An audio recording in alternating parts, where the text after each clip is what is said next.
Depuis plus de 4 décennies, China Media Group, CMG, diffuse un gala à la veille de la fête du printemps, soit le Nouvel An chinois.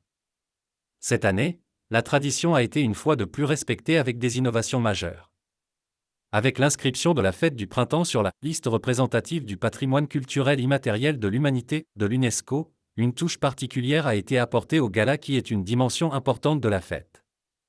La qualité du spectacle proposé au soir du 28 janvier 2025 a été saluée à travers toute la Chine et ailleurs au point qu'un nouveau record d'audience a été établi en cette année du serpent.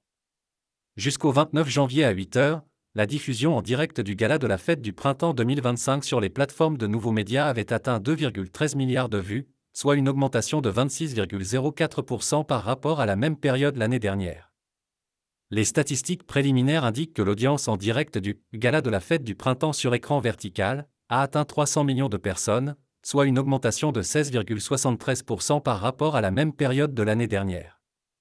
La tradition, la modernité et les prouesses technologiques ont été fusionnées dans une alchimie inédite pour donner des numéros à couper le souffle. Des robots humanoïdes exécutant dans des folkloriques en compagnie de danseurs professionnels, des représentations dramatiques reflétant la diversité culturelle de la Chine, des numéros d'opéra extraordinaires ont tenu en haleine les téléspectateurs et internautes dans toute la Chine et ailleurs dans le monde.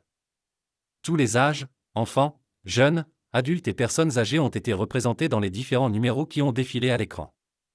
Le gala de cette année réunit près de 80 troupes d'opéra, représentant plus de 30 genres d'opéra différents et plus de 100 artistes de renom, talents émergents et artistes multigenres. Le gala a savamment intégré les technologies modernes, les nouveaux médias, les jeux, l'animation et le cinéma dans la forme d'art.